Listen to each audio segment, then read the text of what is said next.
Thanks for showing up again for the safety meeting. It's always great to have these. Today I've got a guest that's going to talk to us about a new reporting hotline that we have. She's from Harding Szymanski, Amy Oglesby, and she's going to tell us what the program is and how it works, and that kind of thing. It takes about 15 minutes, and then we'll turn it over and have your safety meeting. So thanks for letting us come in. Thank you. As he mentioned, I'm Amy Oglesby from Harding Szymanski, and we do the accounting work for George Cook's Sons. And I've been asked to just go through a brief training over this new reporting hotline. And many of you might be wondering, what is a reporting hotline? Well, if any of you have ever been in a situation where maybe you knew something wasn't quite right or something was going on, but you really weren't sure who to tell. Well, with this new reporting hotline, you're going to have a completely anonymous way to report things like unethical behavior, fraudulent behavior, and even cases of extreme safety issues. And with the reporting hotline, I'm going to go through in detail, but there's two ways to report: through the telephone and the internet. So with that, why a reporting hotline? Well, it's being provided by the parent company, Cook Enterprises. All the subsidiaries are going to be participating, and we really want to stress that it gives you this completely anonymous outlet to report things like I've mentioned earlier: unsafe behavior, unethical behavior, and fraudulent behavior. And as an employee, we want you to know that you are impacted. You know, if somebody is doing something that's extremely unsafe, it could affect you. If somebody is stealing something from the company, that can affect profits, which can affect bonuses or raises. So it does impact you. How to know that this reporting hotline is completely anonymous? Harding Szymanski has an independent vendor that takes all calls in New York, so they don't come to us directly, and we have no means to track the phone numbers. We also want you to know that the web hosting service is also in New York City, and they manage the form and send the online reports. And so through that means we have no way to track the IP addresses. Also, once a report is submitted through the phone or the internet, those reports, once they're in New York, come directly to Harding Szymanski, and then they will go to a couple designated individuals at Cook Enterprises. So they really don't go to anyone at George Cook's Sons. And as I mentioned, these all go to New York. These are just a few examples of what would constitute unsafe behavior. You know, naturally, if somebody is doing something like not screwing in a light bulb properly, that's not something you'd want to report. These would be extreme cases where maybe you've gone to your safety supervisor and the issue just isn't getting rectified. Could be improper use of equipment, bypass or removal of safety devices, using other types of tools from their intended purpose, and even operating without qualification or authorization. And those are just a few examples. Types of unethical behavior: this could include sexual harassment, discrimination, extreme favoritism, nepotism, which is, you know, maybe if there's family members that tend to favor one another over just a regular employee. Also negligence. That could be something if somebody's just doing extremely carefree things that you might want to report. And then finally, fraudulent behavior. What could constitute this? You know, a lot of people, when you think of fraud, you might just think of stealing cash. Well, it includes a whole host of different types of examples. It could be stealing cash, but also non-cash. If somebody's stealing tools, scraps. Also corruption, if somebody's receiving bribes, and also conflicts of interest. Maybe somebody's receiving a kickback from a vendor that upper management doesn't know about. And then finally, fraudulent statements. This is probably more for the accounting folks, but if somebody's, you know, doing something that isn't ethical within the financial statements, and even non-financial. If an employee is coming to get hired, and maybe they, on their employee credentials, on their resume, they are, you know, putting things in there that aren't accurate. So how would you go about reporting these types of behaviors? The first step is really just to organize your thoughts. You don't have to be completely certain that something is occurring. You can have suspicions. And then at that point, once the report is sent and KEI receives it, then they will make the determination to investigate. You also want to gather as many facts as you can to put that within your report. But as I mentioned, you don't need indisputable evidence that something is occurring. And then you can report anonymously in the manner that you prefer. You can call the telephone. There is a representative that can take your calls from 9 to 5 Eastern. And then if you choose to call after hours, there is a voicemail answering service that will kind of go through a list of questions that the representative would ask. And then finally, the online reporting form. For those of you who maybe just are apprehensive about calling in and you're just at your desk and you want to just send the report really quickly, that option is available as well. And this is just a little bit more detail about the reporting hotline tool. The online website is going to be www.reportingfraud.net/HSC/KEI. This isn't something that you need to write down or really try to remember. There are going to be posters around the offices and the plants with this information listed. It'll include the telephone number, and we do have posters here today, and those will be going up shortly. And so you can just see those for a reminder if you do need to call in or submit a report. This is just a quick example about what the online form looks like. Whenever you go to that website, this screen will pull up. The first step, of course, is just to select I agree. And then you'll want to enter, and this is really important, there's an access code. It should be really easy for you to remember. It's just KEI. You can enter that in, and then you'll have complete access to the reporting form. The other important item to note whenever you're filling out the form, the name of your employer. So if you work for George Cook Sons, you'll want to input that information, or maybe you're an employee of Cook Enterprises, you would enter that as well. The telephone reports, as I mentioned earlier, there is a live representative from 9 to 5 Eastern, and then there's also the messaging service. And like I said earlier, they're just going to go through the same questions that would be available on the online form. What happens after a report is submitted? Basically, those online and telephone reports will be sent directly to Harding Szymanski, and then as I mentioned, those will be forwarded to a couple individuals at Cook Enterprises. At that time, the facts will be reviewed and a decision will be made whether to investigate further. And if decided necessary, if it's something that really needs to be investigated, that will occur. And then a conclusion will be drawn to any necessary actions that might need to be taken. Then finally, when not to use the reporting hotline, this isn't a suggestion box. If you want Mountain Dew in the Coke machine, these reports do cost money, so you wouldn't want to report that type of suggestion. And also, life-threatening situations, of course, you'd want to call 911. You wouldn't want to report that type of information either. So with that, I know that was just a quick presentation, but we just wanted you to know that this new reporting hotline is available. We really hope that it will improve your quality of work and help you to feel empowered that if something is going on, that you can report it completely anonymously. And with that, I'd be happy to take any questions you might have about the hotline. Okay. Thank you very much. Thanks. Just so everybody knows, we've got some posters and things, so we'll be putting those around the building, so you won't have to remember the number and those kinds of things. It'll always be out there, be available if you need it. Or you can always contact us at HR, we can get it to you. Okay. John, it's all yours. Just give me just 1 second. Okay.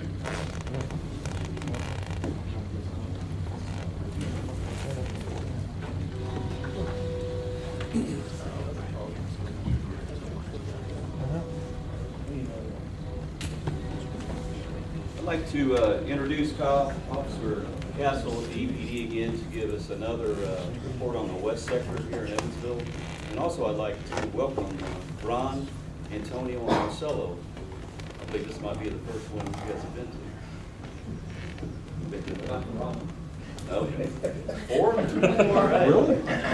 Okay. So anyway, pretty good. Yeah, that's great. Anyway, I'd like for you to give your attention. If you have any questions, don't hesitate.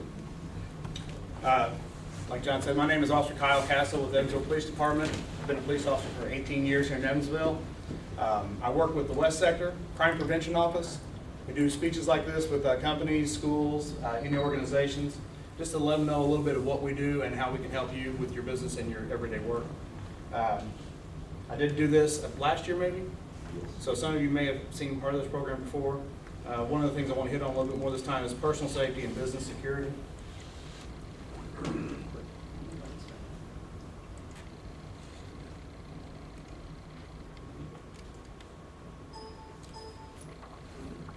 All right, topics I'm going to go over this time: home security, personal safety, business security, reporting crimes in partnership with public safety. For home security,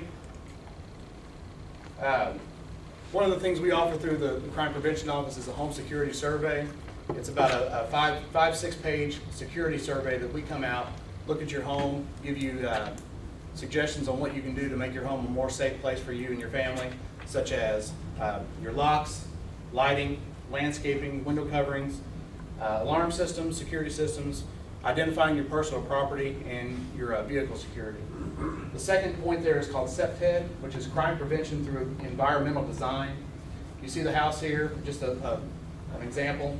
This would be a good example of crime prevention through environmental design. The shrubs are lower than the porch. It's hard for anybody to conceal themselves, maybe attack you when you come home. They're not above the windows. The bushes do come close to the windows, keeping people away from actually getting close to the windows. You know, the holly bushes, or thorny bushes, rose bushes are good types of plants to put in front of windows. We got a nice large rose bush in front of my son's window. This is the only bedroom on the main floor. Another thing you'll see is the lighting. Outdoor lighting at night is the biggest deterrent for criminals because, frankly, they don't want to be seen.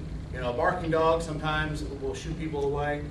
What we try to advise people is try to make your home a more hard target for a criminal because, face it, criminals are lazy. If they see something they're going to have to work at, no matter how big the prize is, if they're going to have to do hard work, they're not going to go after it. So if they see a house like this that has lights on outside, maybe a fence, locked gate, a privacy fence, ways that they are going to have to work to get their prize, they're probably going to move to another house. You know, you don't always want to say, you know, move to somebody else's yard, but that's the way we look at it. We have 3 different sectors in Evansville: the west, the south, and the east, and we all 3 compete trying to get the criminals to move to the other sectors. It lowers our crime stats, and our ultimate goal is to move them to Henderson. You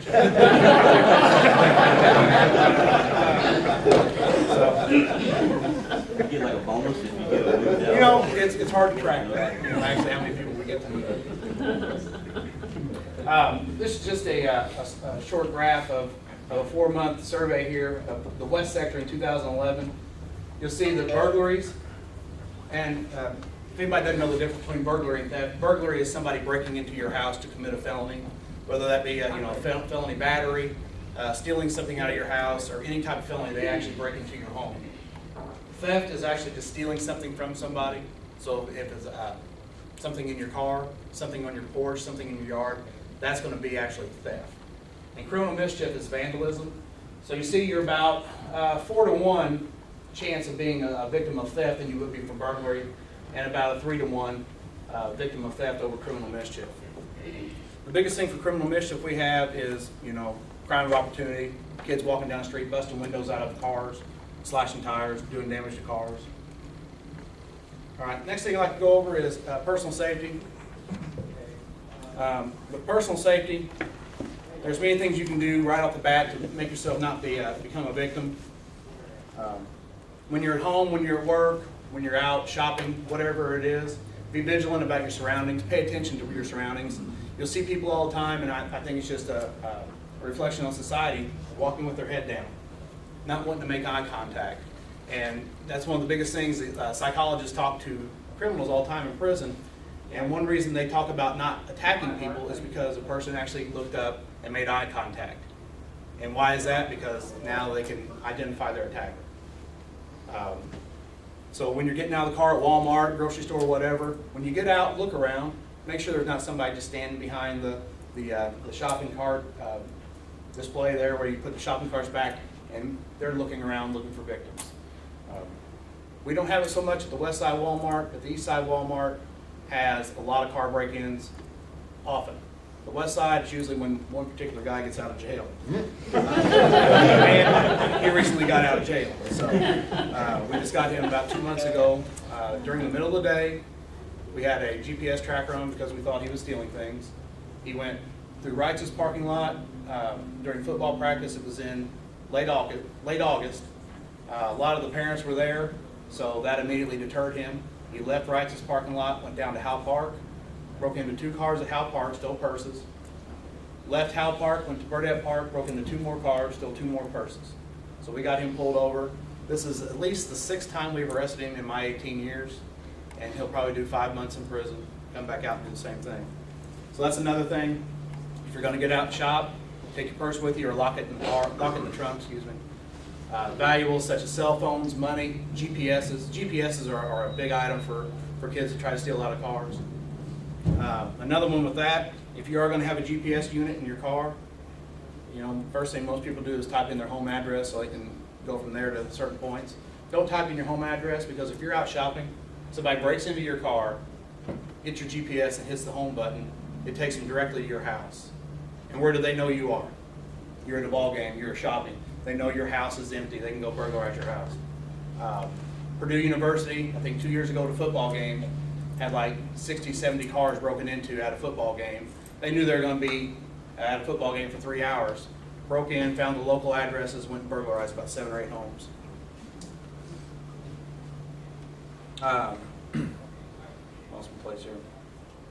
Another thing, when you're leaving your home, pay attention to your surroundings. You know, we're all creatures of habit. We usually leave the same time every morning to come to work, same time to go pick up the kids, whatever it may be.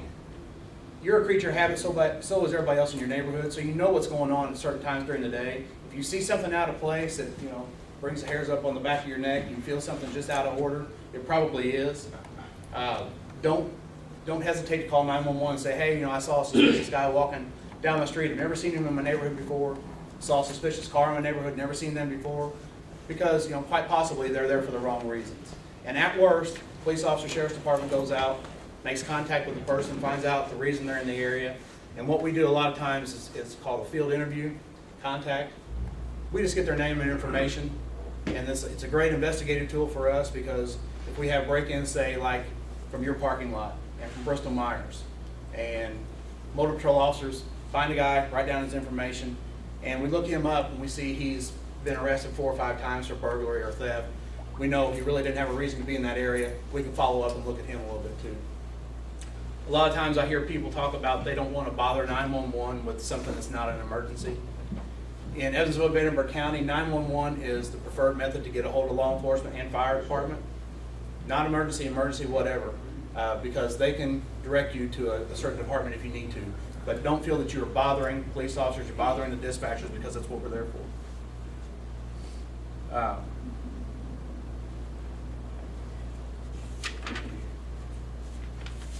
For protecting yourself, the first line of defense is always being aware of possible threats in your area. You see somebody sizing up an area, looking at you, maybe watching you, following you down the street when you're walking, you know, it's quite possible they're looking to attack you. Staying in groups of 2 or more people is a big deterrent to any attack. You know, purse snatching, we don't have that too much here in Evansville. But if you are on vacation, say in Florida, or a tourist attraction, anywhere like that, you're going to have people that are preying on tourists just for that reason. So if you're alone, be vigilant in your surroundings. Personal protection devices, such as handguns, pepper spray, the ever popular taser. These are only going to be as effective as the user is. So if you have any of these devices, handguns are the biggest one. If you're going to have a handgun, try to go through a handgun safety course. If you're going to have a handgun in the home, make sure everybody in the home is aware of gun safety. I grew up in a law enforcement family. My dad had guns in the house. I never messed with them unless he was around, because he taught me early on. And he didn't make it a curiosity thing. I was never curious about it because he was open with it, showed me the gun, but I knew to only mess with it when he was around. And my kids have been the same way. I've got 3 children, 20 all the way down to 11, and they know not to mess with the guns unless I'm around. So gun safety, teach your kids gun safety even if you don't own guns, because the friends they go visit, they might have guns in the home, and if they're aware of gun safety and what they're supposed to do, you don't have to worry about them so much when they're at other people's homes. The taser, what we carry is X26. It's law enforcement, you know, sort of like a gun, about the same size. We carry them opposite sides so we don't get them confused. That's happened before in law enforcement. The small one down there is for personal use. What these do is they shoot out 2 barbs with electrical wire attached to them. It sends electric current through your body. It's a 5-second shot.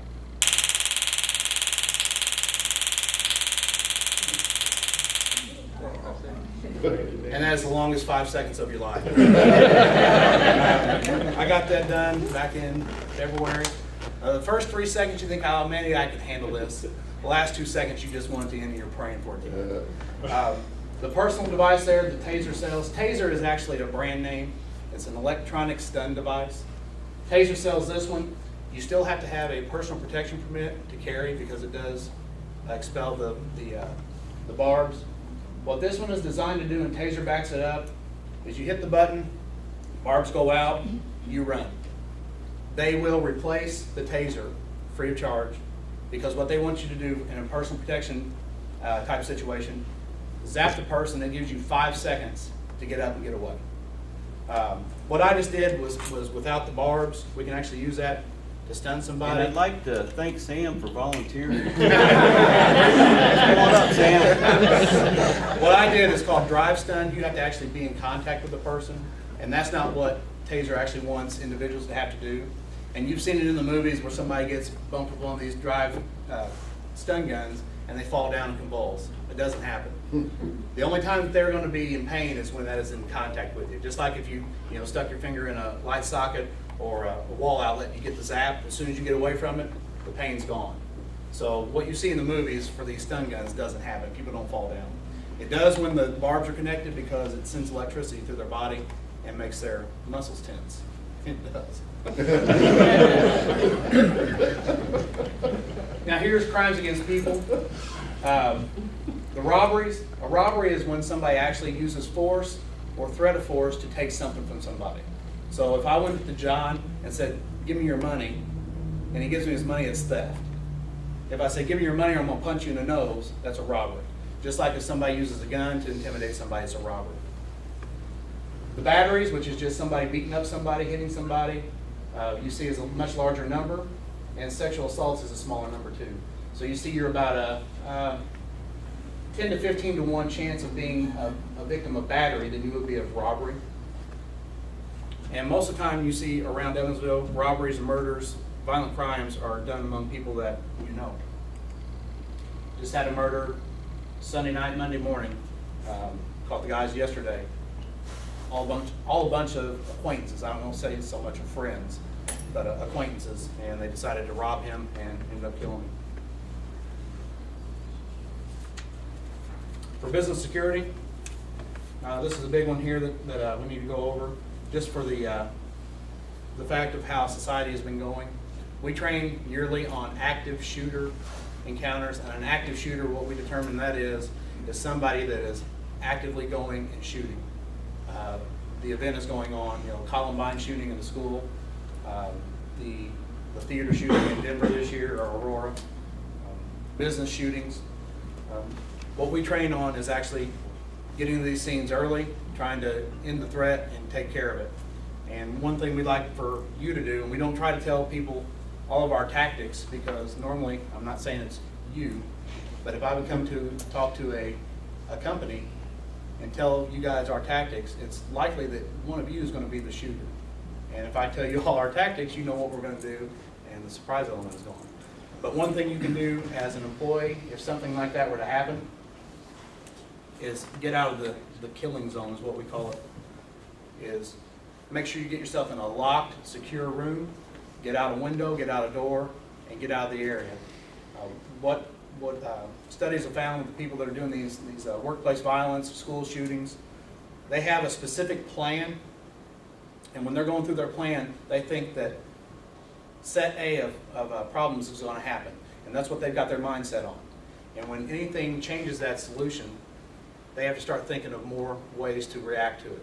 So if you get out of the area and don't leave them those easy targets, that starts changing their pattern of thought. And I've told my kids this, and I've told the people that have gone through this before, if something like this happens, you can survive a fall from a second floor window. At worst, you're going to break a leg, twist an ankle, but you're getting yourself out of the killing zone. We don't talk about if this is going to happen in Evansville. It's more likely when, but it has happened before. Crescent Plastics on Diamond Avenue, July 1981. Disgruntled worker went back in. He killed 2 executives and wounded 2 others and 1 sheriff's deputy. The sheriff's deputy happened to be my dad's best friend, a lifelong friend from grade school on up. They responded. He started shooting with a sawed-off shotgun. Thank God it was sawed off, because the further away, the more it sprayed. This guy ended up getting shot like 9 times by sheriff's deputies. Lived. He's still in prison.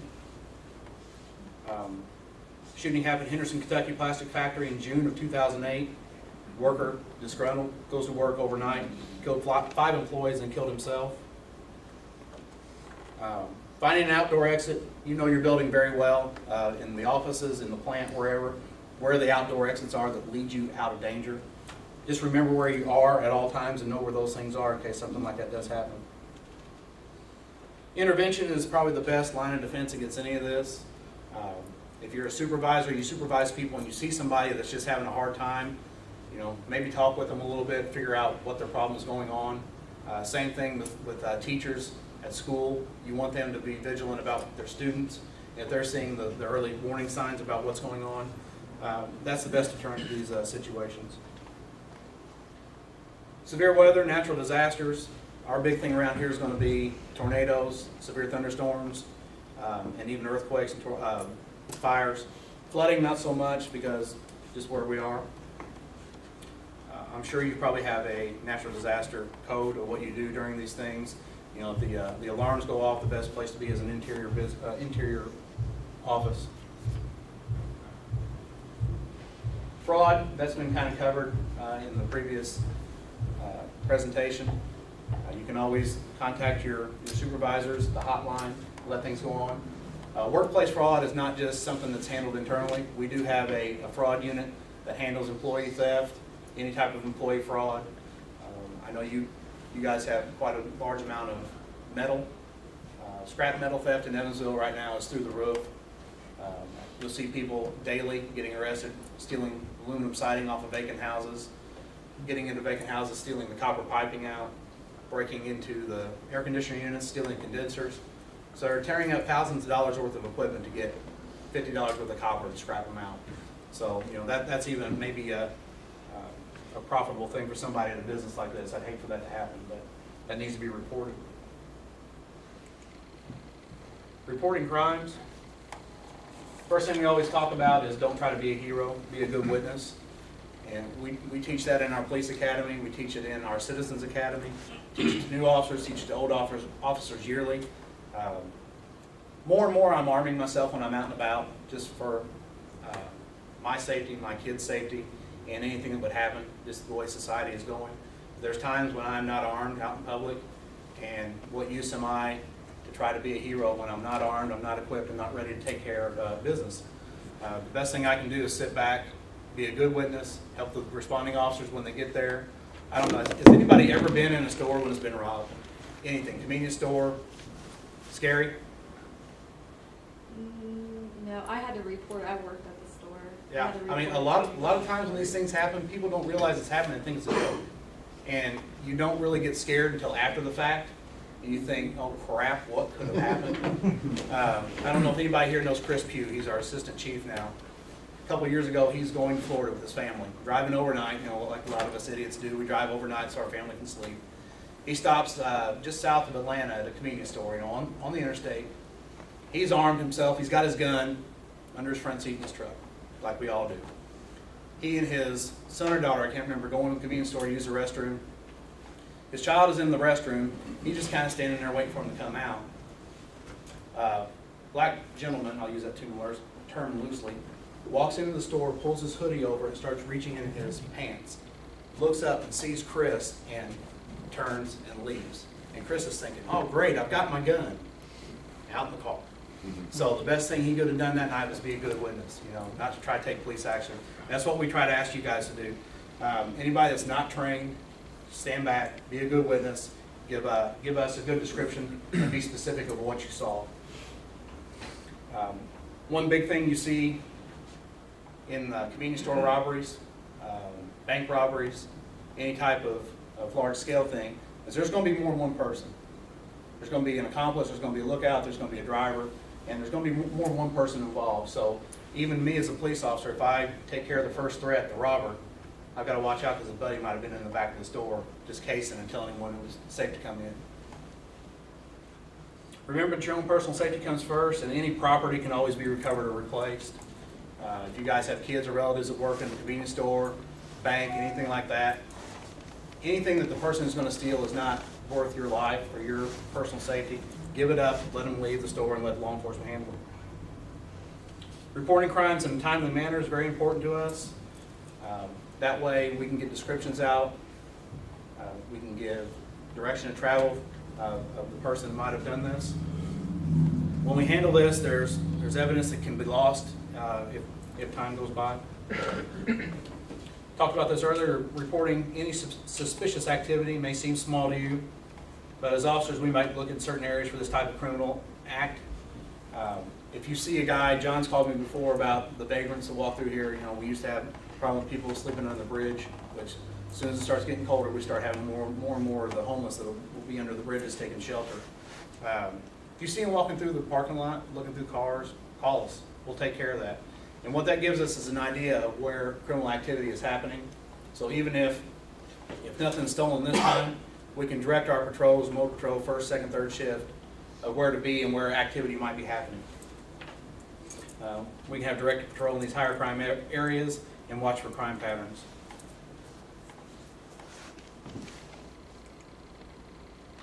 Partnership with public safety, I've gone over this quite a bit. Most of the time when people come in contact with police officers, it's usually not in a good situation. It's when they've been a victim of a crime, they're getting pulled over, being arrested. We try to get out into schools quite often so we can get with the kids and to let them know that 95% of the time we're the good guys.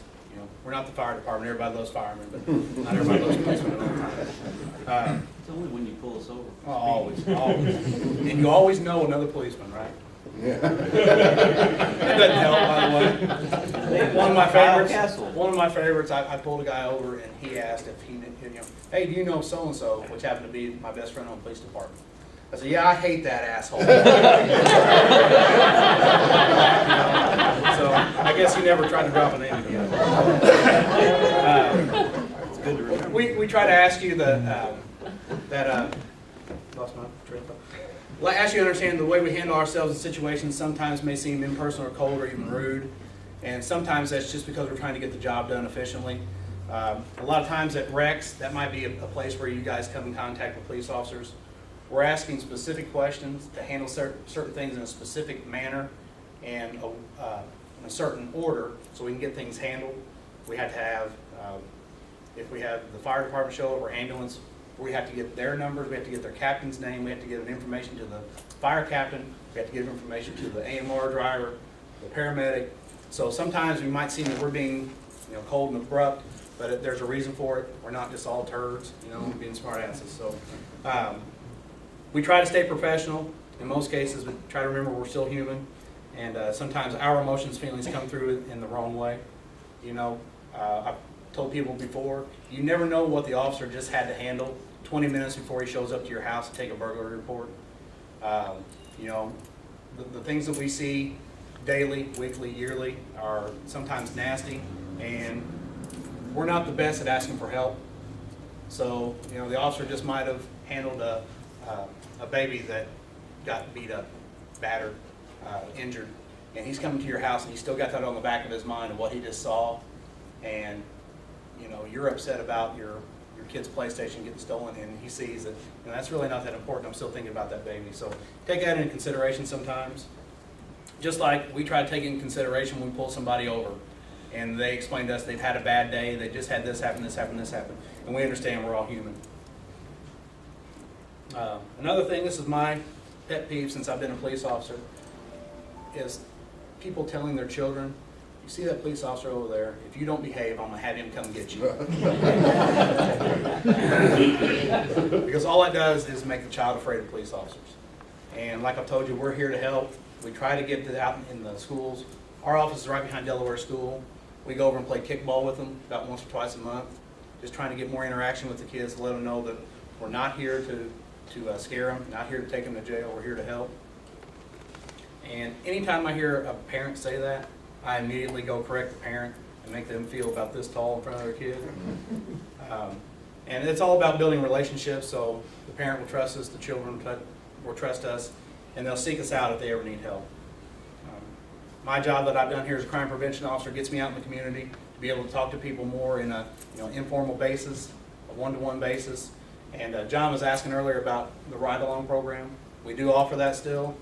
You can call the police department, do ride-alongs during second shift, which is our busiest time of the day. So you're going to get to see, if you would do a 4 to 8 hour shift, you get to see just a little bit of everything. That's one way that we reach out to the community. Another is with our Citizens Academy. It's going on right now.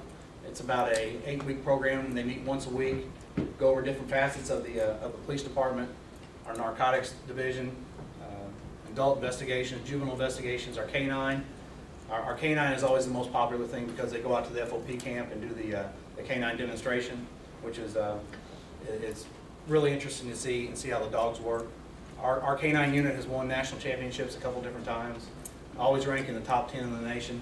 So that's something fantastic. If you've never seen that happen, you ever get a chance to see the K-9 demonstration, it's pretty good.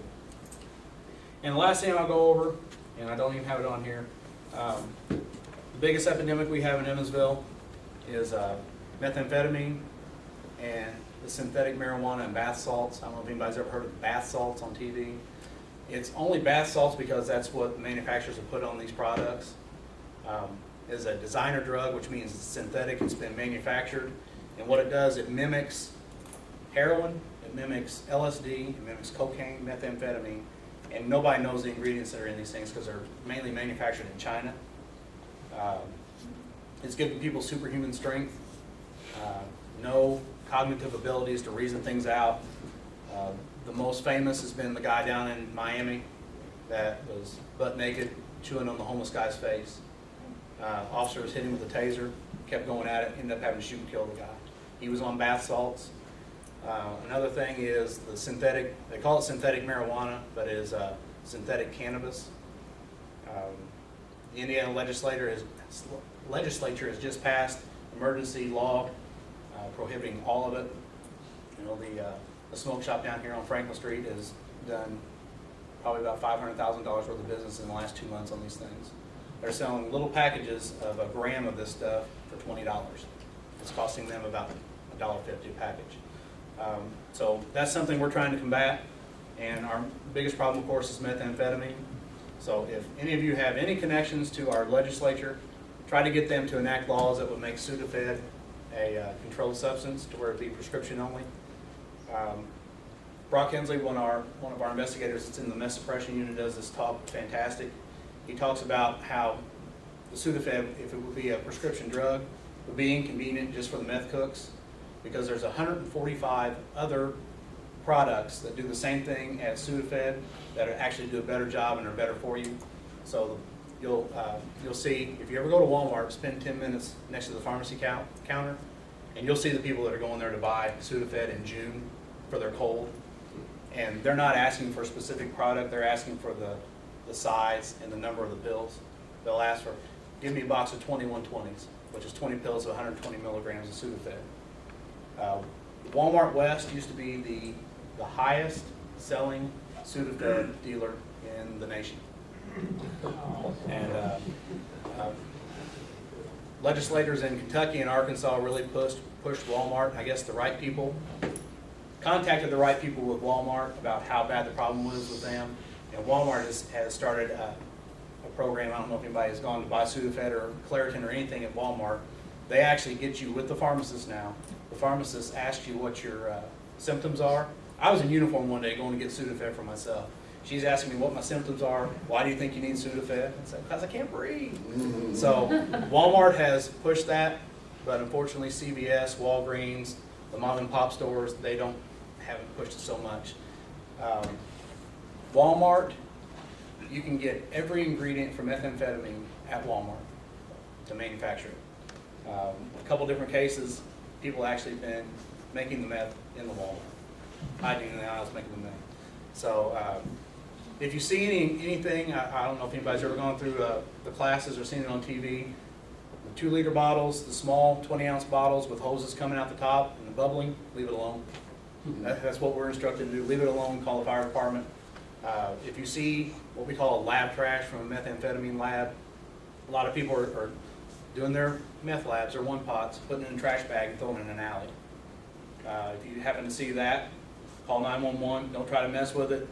Our guys will come out with their personal protection devices, put on their hood and their breathers, and they come out and take care of it. When we find inert labs, they have to come out and get it because it's hazardous materials. So if anybody knows anybody important, try to get that passed. So I think right now our best plan is getting local governments to be able to pass their own type of restrictions, because it's not going to happen on the state level, because Eli Lilly and Purdue Pharma are 2 of the biggest manufacturers of Sudafed, and they keep throwing money at our state legislators to not. It barely even gets to the conference committee anymore, and it's not been up for a vote in like 6 years. So that's all I have today. If anybody has any questions, feel free to ask. We're going to redo the video cameras, video surveillance around here. How do you recommend they be positioned, or what should they be looking at? Your entry doors, right around your entry doors where people would have to congregate, where they'd have to pass through the video. Make sure there's adequate lighting. A lot of the video we get for burglaries is at night, and all you see is a blob. That would be something for whoever you're using, your technician, to maybe come out at night and see if you have adequate outdoor lighting. Like the orange sulfur lights really don't give a good picture. You can have the bright white lights where they're going to walk through. That helps quite a bit. Yes, sir. To go along with that, several of us travel and get rental cars and have to leave our cars in the parking lot. Would there be a suggested area that would be most visible for you guys of the evenings when we leave our vehicles overnight? Right underneath one of the lights. Your lights stay on most of the night, don't they, in the parking lot? I'd leave it right by the light, right in the middle of the parking lot. Because that way, I mean, your parking lot is fantastic because there's not bushes, there's not trees. You've got the one building to the west of you there that could hide people. If you put it right in the middle of the parking lot, somebody's going to have to travel a long way to walk up to it. Like I said, criminals don't like to be seen. They like to hide. They like to be behind bushes, behind other cars. So right out in the middle.